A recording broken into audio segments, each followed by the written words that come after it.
Okay, well, good morning, everyone, and thank you for joining our webinar today. So I think without further ado, and in the interest of time, we might just get started now. So what I wanted to do was really quickly just run through the agenda and to introduce the presenters on the call today. My name is Robin Long. I am the Rapid7 Regional Manager for our Incident Detection and Response technologies. And also on the phone today, we have Naren McClung, who is the Chief Technology Officer of Viatech, as well as David Jacobs, who is the Senior Technical Consultant for Viatech. So just a bit of context. Viatech are a key Rapid7 services partner, and essentially Viatech utilize a number of Rapid7 technologies, specifically in the areas of vulnerability management, as well as incident detection and response, in order to deliver a service to our customers. So what I was planning on running through today was to provide a fairly high-level overview of Notifiable data breaches scheme. It's an area that has, of course, generated a lot of interest since it came into effect. So we'll talk a little bit about what the scheme covers, what constitutes a data breach, how to report breaches, as well as to give you some high-level tips and practical advice in terms of how you can get started to prepare for NDB. I'll then hand over to Naren and David, who will run through a little bit more about the Viatech offerings in a bit more detail. Can I also ask that if you have any questions, that you type them into the chat? There are actually quite a number of attendees on the call today, so in the interest of logistics, if I could ask that you type your questions into the chat, and then we'll address those questions at the end of the call. So without further ado, let's jump into the presentation. So, excuse me. So the Notifiable data breaches scheme was a bill that was passed last year, and it was an amendment to the Australian Privacy Act. I should mention that although mandatory breach disclosure is new to this country, there are in fact a number of countries that have had this legislation in place. Notably in the US, for example, the majority of the states in the US have had similar legislation in place since around about 2002. South Korea has also probably some of the strictest legislation enforcing mandatory breach disclosure. And also a number of other countries are looking to implement this. Again, notably in the European Union, we have GDPR that's coming into effect in May 2018. And also Singapore are in consultation with a number of countries, including Australia, to see, how this plays out, and it is certainly something that they're looking to adopt as well. So what is NDB? Well, essentially NDB is a piece of legislation that is designed to compel organizations to notify both the public as well as the Office of the Australian Information Commissioner about eligible data breaches that occur, right? With a view to protecting the public, or at least letting the public know if their personal information has been disclosed. So some of the terminology and who is eligible. Well, effectively, eligible data breaches arise when the following three criteria are satisfied. The first of which is unauthorized access to or unauthorized disclosure of personal information. The second is that breaches are likely to seriously harm one or more individuals. And lastly, the entity has been unable to mitigate risk of harm with remediation. So there are a number of subjective terms in here that we're going to go into in a little bit more detail, namely, what's defined as likely, what's defined as serious harm, and also, who exactly this legislation applies to. I'll also add that point 3 is quite an important one, because in the event that data breaches have occurred or have been detected, but the organization has a way to mitigate against that risk, then they're not compelled necessarily to disclose that breach, right? So, for example, if you have information on physical media that has been lost, like a USB key or a CD, which contains customer information, but you're using encryption strong encryption, as an example, then you could argue that you've mitigated the risk of harm, right? Another important aspect of this is that suspected data breaches must be investigated within 30 days for the above criteria. So you've really got 30 days to report. The commissioner views 30 days as the upper limit of time. So really, the expectation is that the reporting would occur within that period. Also, in terms of eligibility, this legislation really only applies to breaches that occur on or after the 22nd of February, which was last week, right? So basically, any data breach that occurs for eligible, which are eligible, then now need to be reported. So, what constitutes personal information? Personal information isn't really extremely well defined within the legislation, but it does give some examples of this. And examples include sensitive information such as personal health records, documents used for identity fraud such as Medicare numbers, driver's licenses, passport details, of course, as you can expect, financial information, and also combinations of personal information that can be used together to identify individuals as well. And what constitutes likely and serious harm? Well, so likely effectively means that the risk of serious harm to individuals is more probable than not. And in terms of examples of serious harm, so this includes things like harm that might affect physical, psychological, emotional, or financial reputational harm, including identity theft, loss of business or employment opportunities, humiliation, or workplace bullying or marginalization. So these are just some of the examples that have been provided by the commissioner. Now, who do you notify? Basically, there are a number of different categories. Fundamentally, who you're meant to notify are the individuals involved, but also you need to provide official notification to the Office of the Australian Information Commissioner, the OAIC.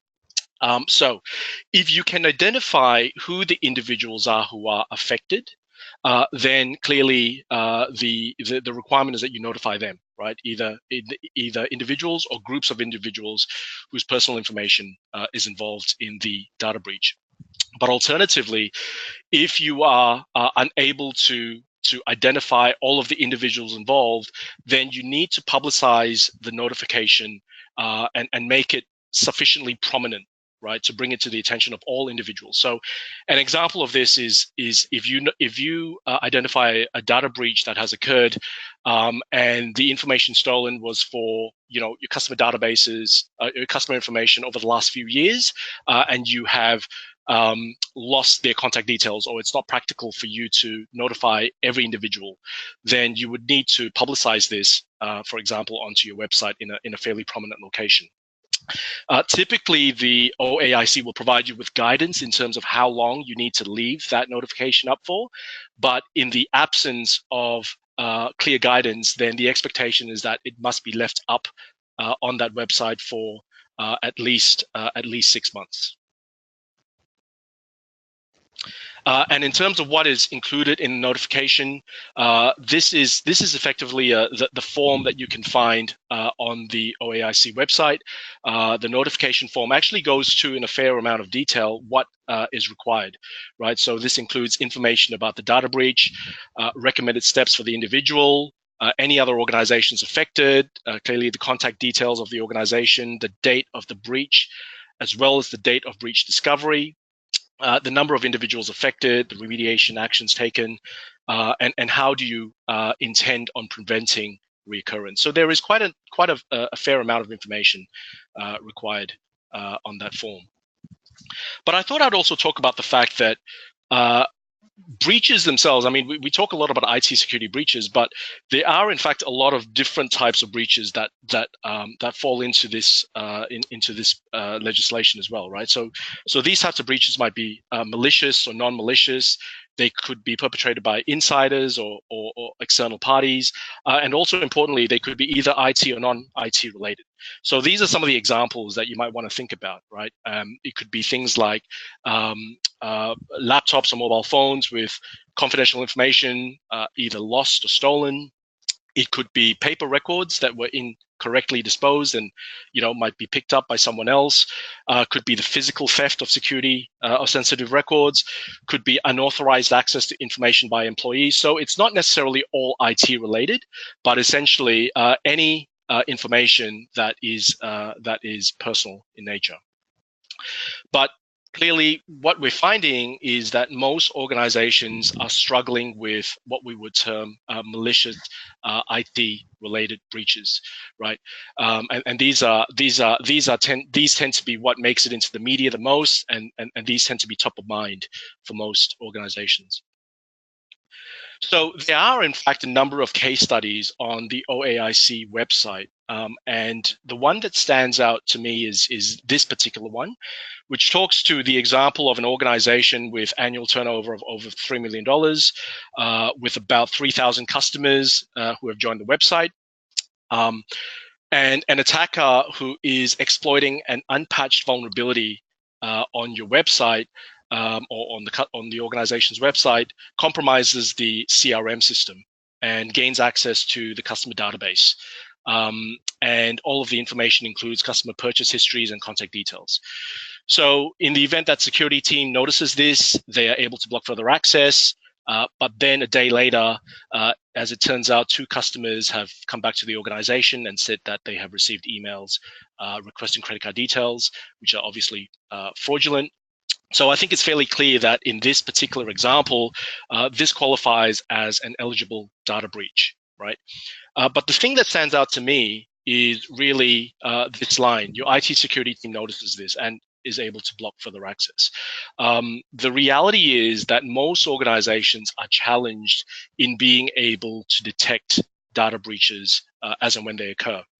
In fact, there are a number of studies that or reports that kind of talk about the amount of time it takes between an organization is breached and when they are made aware of the breach. And that estimate is around about 100 days in 2017. And in many cases, those breaches were not necessarily discovered by the organization themselves, but reported to them by third-party researchers or law enforcement, right? So there are certainly a number of challenges that organizations have in being able to detect security breaches, let alone report them. And there are a number of challenges in the security industry or in the landscape that I think contribute to this challenge. The first and foremost is a shift in the threat landscape, right? We are increasingly in an environment whereby attacks are much more targeted. So we can see sophisticated phishing attacks as an example. And the reason why these sorts of attacks are occurring is because credentials are being used more often in attacks. And credentials are probably the hardest, or the misuse of credentials is probably the hardest type of attack technique to being able to detect. Because if you think about it, if someone has the credentials to an employee of your organization, then generally they're going to be able to bypass the majority of security controls that you might have deployed, especially gateway controls and preventative measures. Also, the attack surface is increasing. So organizations are deploying, for example, more mobile devices, laptops, and phones, which store critical data. They are deploying more or adopting more cloud services. And all of these contribute to an increased attack surface for attackers to take advantage of. Also, I would say that over the last few years, there has been perhaps an overinvestment or an overt focus on prevention capabilities at the expense of detection capabilities, right? So most organizations have put in preventative controls in place, like firewalls and endpoint protection capabilities. But ironically, I think that most organizations would agree that it's impossible to prevent 100% of security breaches. So the flip side of that is, although they've put a lot of emphasis on prevention, there hasn't really been a similar emphasis on the ability to detect security breaches from occurring. There's also been a lack of benefit, I would say, from traditional technology. So when we think about traditional SIEM technology that is used quite often as a way to detect breaches and attacks, these sorts of controls tend to generate a lot of alerts, causing alert fatigue. They're also unable to detect some of the latest attacks. For example, as I mentioned, with credential theft, and also the cost of deployment and ongoing maintenance tends to be really high with these sorts of things as well. And finally, I think something that we can all relate to, especially small and medium-sized businesses, is the fact that skilled security staff are in extremely high demand, and there is a skill shortage in security skills, right? So these resources tend to be extremely expensive. They tend to be very hard to find, and when you do hire them, they also tend to be quite difficult to retain as well. So these are some of the challenges, I would say, facing the majority of organizations out there.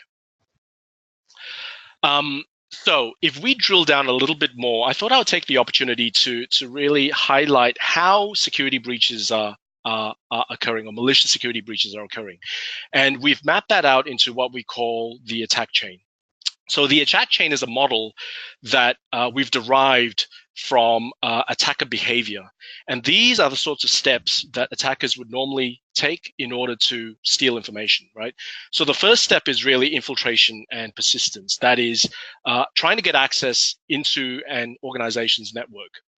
The main ways that they tend to do this is by exploiting vulnerabilities. So these are vulnerabilities, for example, in your web applications and your external facing devices, or in fact on your internal machines as well as misconfigurations, right? So things like default administrator passwords that are then used as part of credential theft. So once they've gotten access to a single machine on the network, they start exploring. And they will do things like to try and gain access to more local accounts, escalate their privileges, and with a view to move laterally. So that's really moving from one machine to another machine, compromising more and more credentials, with a view to finding your sensitive data or your critical data. Right. A recent report that I read actually puts the amount of time it takes for an attacker to move from one machine or to break out from that one machine to another machine at around about 2 hours. So that's all it really takes for an attacker to go from to break out from the first machine and compromise additional machines. Once they find the critical data, then they look at ways to exfiltrate it. Typically, these are through cloud applications, as well as through mechanisms like SSL. And once they have established that connection, they also try and maintain a presence, right, through things like backdoors or remote connections that allow them to come back into the environment on a regular basis. So the bad news for organizations is that there are, in fact, a lot of different ways in which an attacker can potentially gain access to the network. But the good news is that in relation to the attack chain, if you can prevent or detect the breach anywhere along this attack chain prior to data exfiltration or the transmission of data, then you can successfully stop that security breach. And therefore, you would be outside the scope of NDB as well, right? So the idea really is to try and detect attacks as they are occurring so that you can stop it before personal data is leaked from the organization. So, some of the considerations when dealing with security breaches, right? How do you minimize the likelihood of a breach? Do you have clearly the preventative controls in place to minimize the likelihood? But also, if there is a breach, how would you know about it, right? Do you have the mechanisms to detect the breach? And in fact, what do you do during this breach? Also important in NDB is reporting the scope or the impact of the breach. So exactly what was stolen and how you communicate this properly, because clearly NDB aside and reporting aside, a bigger concern for most organizations is reputational damage, right? And in many cases, if security breaches are not reported in the right way with the right amount of detail, then organizations can, in fact, get serious reputational damage. And finally, how do you prevent all of this from happening again? Typically attackers will leave a number of backdoors. Do you have the ability to find all of these issues and to close all of the backdoors? So where can you start? And this is specifically in relation to NDB, right? And a lot of this is provided by the OAIC. They've released a document called the Data Breach Preparation and Response document, and it gives you a lot of practical advice in terms of considerations. So I would encourage everyone to have a look at that report and to go through some of the recommendations.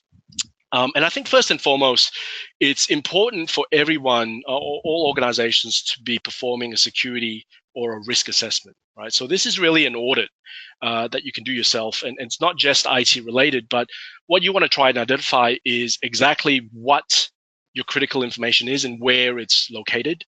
And also you want to think about who has access to this information. Does everyone need access to this, or only limited personnel? And you also want to review your security processes and procedures, right, to make sure that you have got good security hygiene on an ongoing basis. The second thing that we would recommend is to prepare a data breach response plan. And the first thing that you need to think about is who needs to be involved as part of this. And clearly, NDB is not just an IT or an IT security related issue. The recommendation is that you have a cross-functional team involved with this, including, for example, representation from senior management and your legal team, right? And also to define the roles and responsibilities in terms of what actually happens when there is a breach. I'll actually jump to step 4, which is once you have your data breach response plan, you want to test that on a regular basis, review it and update it. So we would probably suggest that organizations run tabletop exercises, to simulate the event of a data breach. And this could take a number of different forms and a number of different scenarios. But that really helps you to identify any sorts of weaknesses in that process. And also training and notifying staff and stakeholders to make them aware of their responsibilities, and also to ensure that they know exactly what the data breach response plan constitutes. And finally, we would also consider that if you don't have some of these skills in-house, that you might want to consider working with partners that you can trust to help you with any of the above, as well as potentially helping you to monitor for data breaches. And with that, what I'm going to do is I'm going to hand over to Naren to talk a little bit about how ViProtect can help. Yeah, hi guys. So I'm Naren McClung. I'm the Group CTO for Vitek. For those who don't know of us, Vitek is a managed service provider. We've got offices in roughly 23 locations across Australia and about 380 staff across the group. We operate both network and security operations centres, and they function 24/7. Our ViProtect service offering represents our threat defence managed service offering, interfacing with our security operations centre and addressing notifiable data breach requirements specifically. We're a very proud Rapid7 partner. We major with the incident detection and response and vulnerability management toolsets as a complement to our existing security competencies. Our service offering typically starts with what we call a breach readiness assessment. This is a short and tailored engagement. It allows us to leverage the Rapid7 IDR and VM toolsets within the customer environment, and typically over a 1 or 2 week period. We review people and process elements pertaining to the threat defence maturity and generate an insightful report for discussion detailing consolidated view of customers' overall security posture and preparedness. Moving beyond the breach readiness assessment, customers can enter into an agreement with Vitek that would see the Rapid7 tooling retained and a tailored and ongoing interaction with our security operations centre.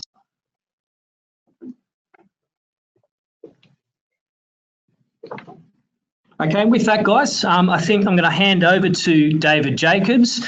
David's going to give you a demo of the Tech toolsets. So, David, all yours, mate. Thanks very much, Naren.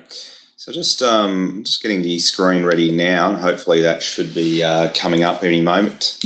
Look, a lot of customers that I speak to when we talk about security have the mindset that Robin touched on before around, I've got my firewalls in place, I've got my antivirus working, I've done a penetration test, and we think we're good.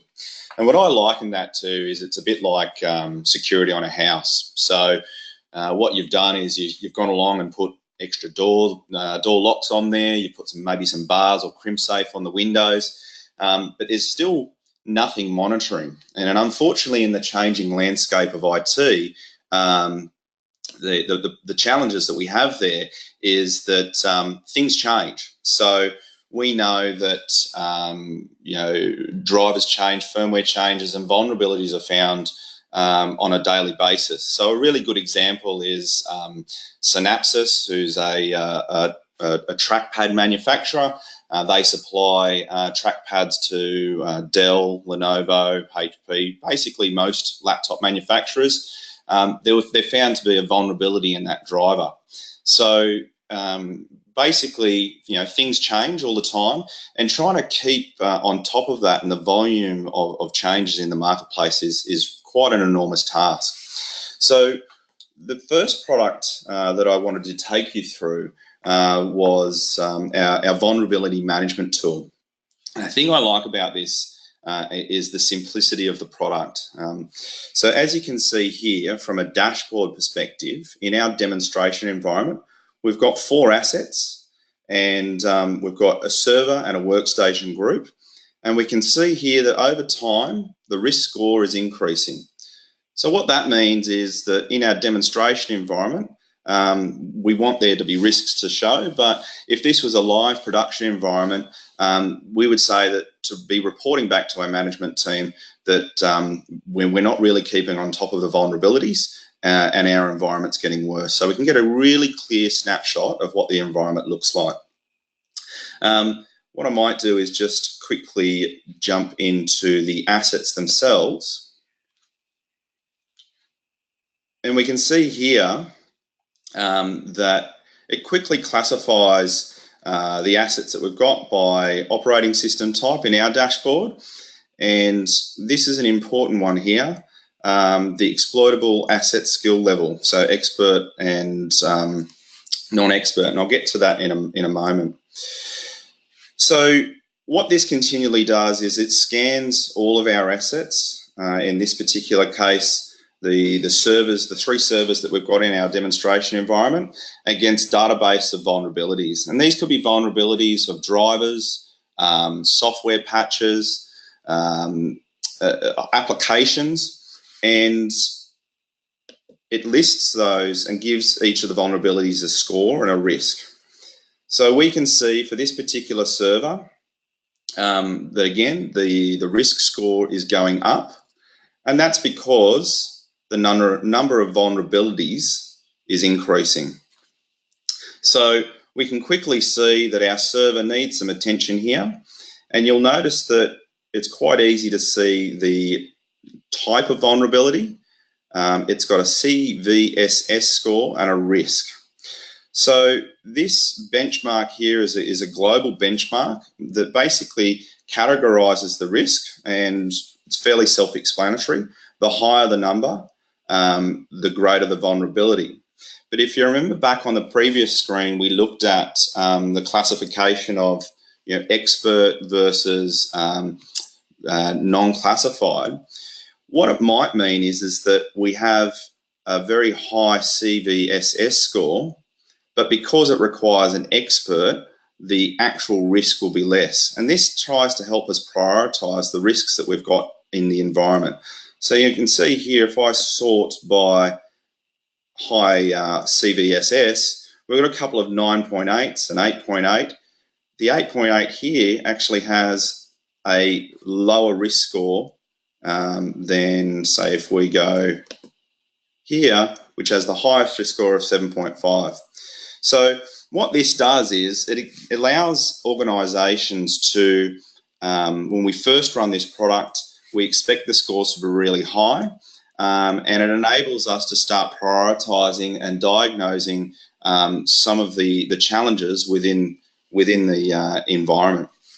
So if we have a look at this particular one here, and the thing that I like about this is it's fairly self-explanatory. So we've clicked on this particular vulnerability.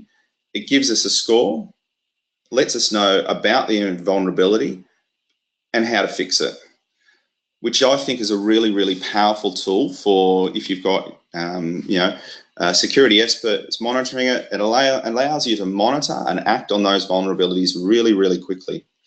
Now, where it becomes very, very powerful, a very powerful tool, is if we go back to the assets and we have a look at the scores, we can actually start to set policies around these risks. So in the case of the example that I gave you around the Synapses driver, when that vulnerability is found, it will enter into the database, and we'll scan that on a regular basis. What we can do is start to set up some rules to say if the risk score is above a certain number or the CVSS score is above a certain number, then we can start to trigger some actions. So that might be on a critical issue like this one here, we might actually send a text message to the security officer that this needs to be actioned straight away. We might start to create some policies around severe vulnerabilities that it automatically raises a help desk ticket. So if you think back to Robin's slide around the attack chain, this is all around trying to mitigate the or reduce the profile on the infiltration stage. So this is what all Insight VM is all around. The other thing that I like about this particular tool is its reporting capabilities. So not too many IT managers like reports, and I know our management team loves to have regular dashboards and understand where their risk profile is. And what this can do for us is it can automate some of those reports for us and run executive overviews, as I've just run there, on a monthly basis to show the management team exactly where their vulnerability risk profile is. So the other tool that I wanted to show to you today was Insight DR. So we've talked about vulnerabilities, which is about how people could potentially get in. But the real tool that we use around the lateral movement side of things is the intrusion detection. Again, a lot of complex data shown in a very simple, easy to use dashboard. In this particular environment, we have over 1,500 users that is logging in globally. We can see a number of alerts here, which I'll go into in a moment. And for this particular organisation, we can start to see where they're logging in around the world. I like this as a tool, especially for, say, Vitek, where we know that majority of our users will be in Queensland, New South Wales and Victoria. So if you start to think about your organisation and lateral movements, if you've got a compromised username or password, then if you've got a compromised username or password, then you're starting to be able to see whether that person is logging in a different location. So I'll just bring up the map just to show you that a little bit closer, and we can start to see where people are logging in. And if there was any failures, it would also come up on the map there as well. So as you can see, it's a very useful tool to start inspecting where your users are logging in from and starting to have a look at where those lateral movements are occurring. So I've got a particular user here that is on our watch list. And what that means is, as far as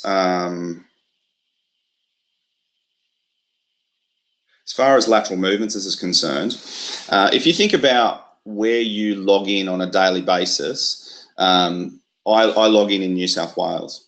So a lateral movement, I use the good example of who's got a credit card. Most people do, and most people have travelled overseas. So for those people who've travelled overseas with a credit card, you'll know that you should notify the bank when you go overseas. And if you don't, you'll either get a phone call or a text message, or in some cases, your credit card will just be disabled. That's the bank looking at a lateral movement. So they know that you're within Australia, these are your particular spending habits, and we're able to detect that there's a change in that habit. So we're going to notify you and work through that process. Inside IDR works exactly the same way. So it gathers all the logs and gets an understanding and starts to have a look at the behaviour of particular users and looks at patterns. So when something happens outside of the standard usage, it then notifies that as an incident or something that potentially could be investigated. And depending on the criteria, we can set that up so it puts them on a watch list. So this particular user here, who is chairman of the board, has a lateral movement here. So we can see that there's a couple of alerts, harvested credentials, and a lateral movement on domain credentials. And what that means is, if I click on that, again, nice and simple, it will tell me that it has attempted to remotely access on 2 new assets. So that says to me that that particular user may be compromised and that further investigation is required. Now, when you overlay this with our vulnerability management suite, we can actually have a look at the particular assets that this person is logging in from, and look at the vulnerabilities that are associated with that. So it starts to become a powerful tool in the sense of being able to start that investigation and highlight potential issues in the environment itself. So what we can do there, if we have a look at, bring up the lateral movements again. So we can see all of the lateral movements in our environment.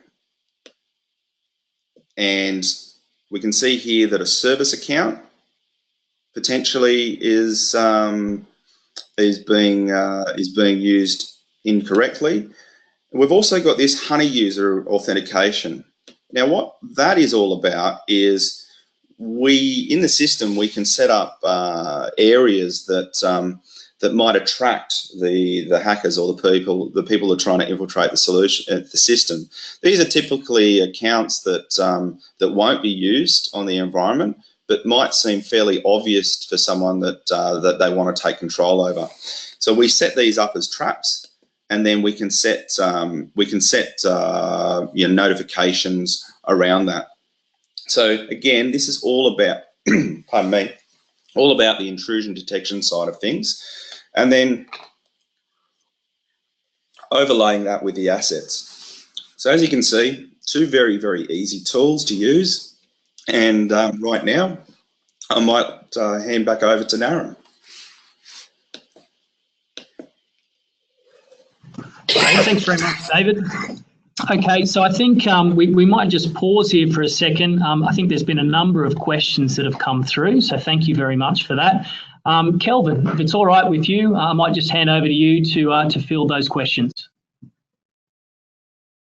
All right, thank you, Naran, and thank you, David and Robin. So far, we have quite a fair bit of questions coming in. So the first one here is around the impact. So are there any penalties to this new law, like with GDPR in Europe? So yeah, I'll take that one. Kelvin. So that's a good question. So there has been some guidance given around penalties, and the penalties sound pretty severe, but I'll add a caveat at the end of this as well. So the penalties for organizations can go up to or exceed $1.8 million Australian dollars, and the penalties for individuals up to about $360,000. So very, very severe penalties. However, the commission has also come out and said that within the first 12 months of this legislation, they're not really looking to make examples, shall we say, of organizations. They really do want to work in a consultative approach with organizations. So it's really a matter of, if companies are, shall we say, belligerent in terms of, or being stubborn in terms of working and not working with the commissioner on this, then the penalties will come into place. But if organizations are working in good faith to work with the commissioner on notification, then it's not really designed to be punitive in that way.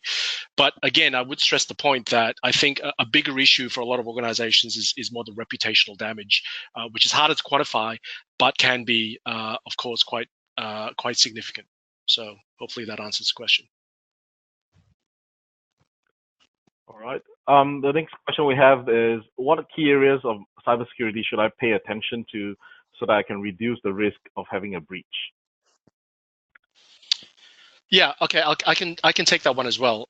So as I mentioned, the thing that we need to be quite careful of is the fact that breaches can occur in many different ways, shapes, and forms, right? So as I mentioned, the examples of a laptop being stolen with confidential information, or media which is unencrypted on USB keys being taken, or even paper records, right, which have been stolen. So these all constitute a breach.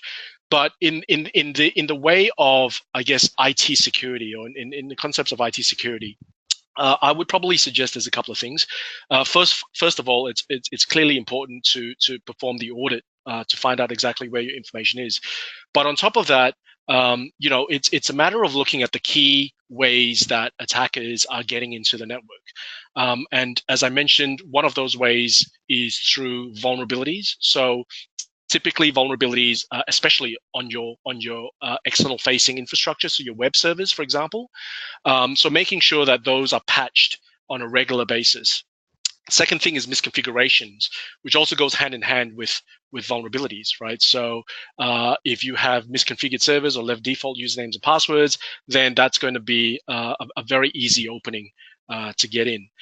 And then lastly, it's really just around ongoing monitoring, right? Because as I mentioned, there is a time lapse between when an attacker gets access to a network to the time that they take data out of the organization, and then that becomes a notifiable data breach event, right? So having that monitoring in place means that if you can detect when this is happening, you can stop it from actually occurring. Right. So those are the three areas that I would suggest. Aaron and David, I don't know whether there's anything else that you wanted to add. Yeah, there is. Yeah, so from the managed service provider perspective, and I think these are I guess some of the three most common areas that come out of our breach readiness assessment. One is a focus clearly on edge security. So security of firewalls, anything that will allow you to gain access to the trusted perimeter. We also look at hybrid identity and access management as well, so how do users authenticate, how do you manage users and access to resources, and specifically also around access to SaaS services as well. And then data management, right? So data classification that you've talked about, Robin, as well as practices around encryption as well, to reduce the likelihood of serious harm as per the NDB guidance.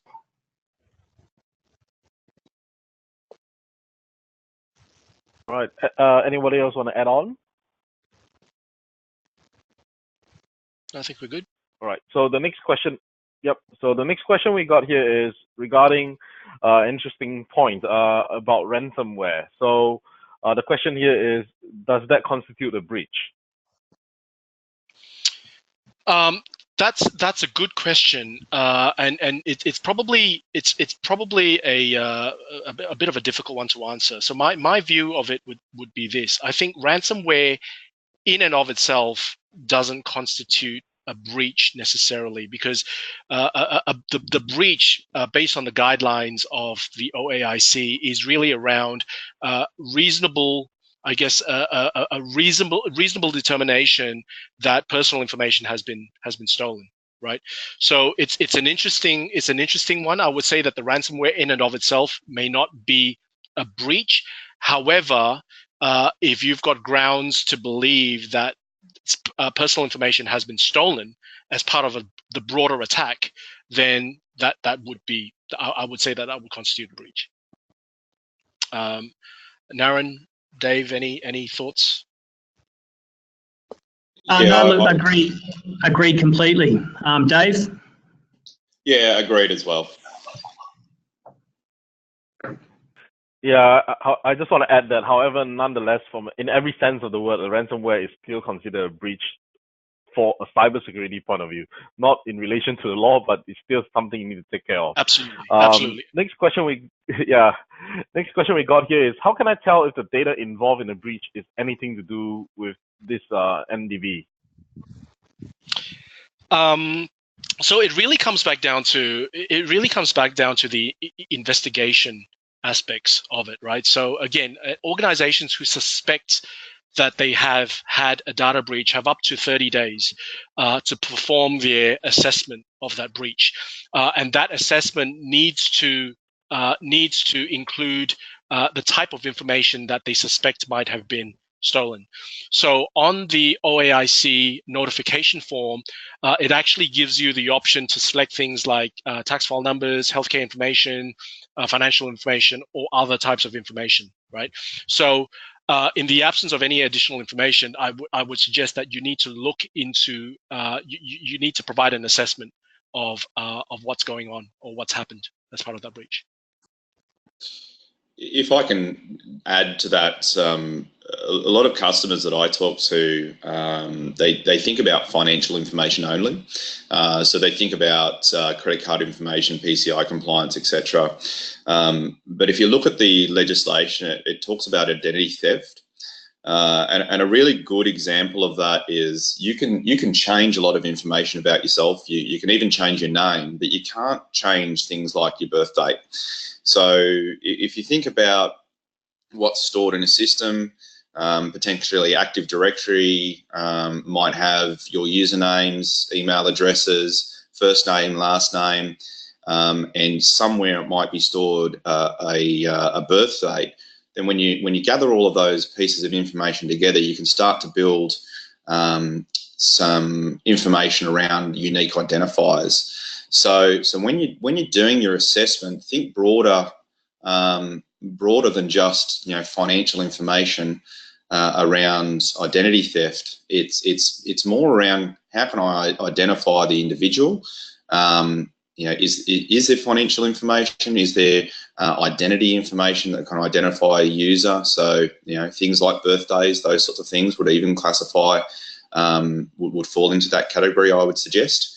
So yeah, just be very diligent around that profile, and obviously our security experts can assist with that profile and that assessment.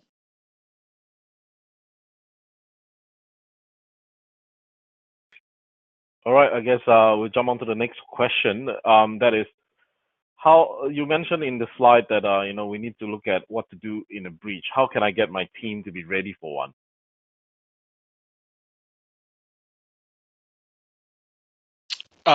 So, sorry, Naren or Dave, were you going to jump in there? Or? Yeah. So look, I mean, our means for addressing that is our breach readiness assessment. I guess it's a good combination of tools, process, and people. Tools to give you some insights into the environment around vulnerabilities, as well as user behaviour.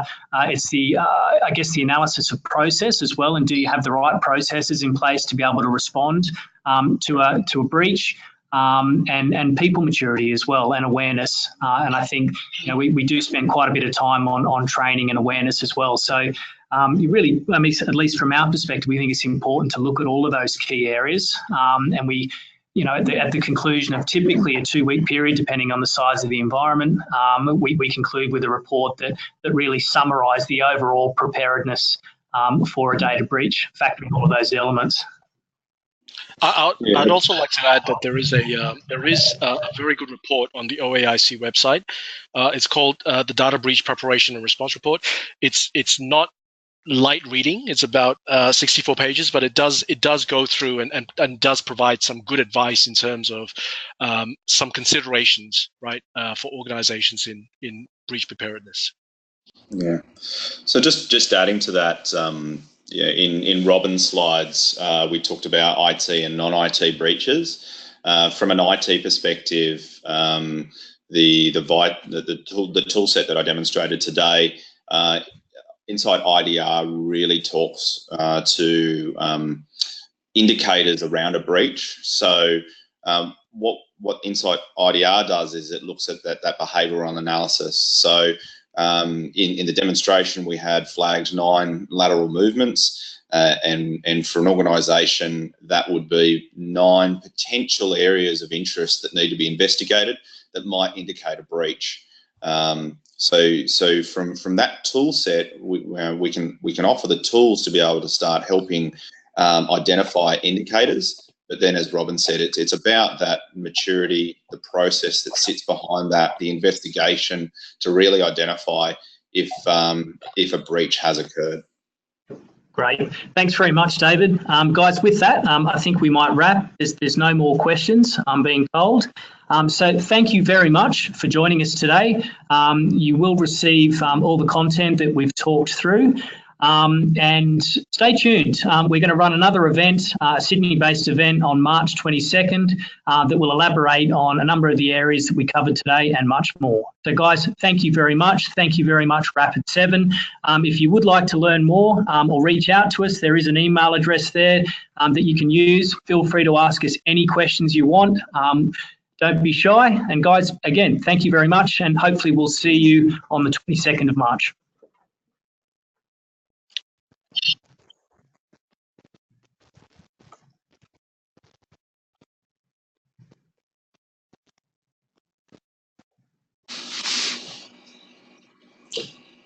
Voice switched off.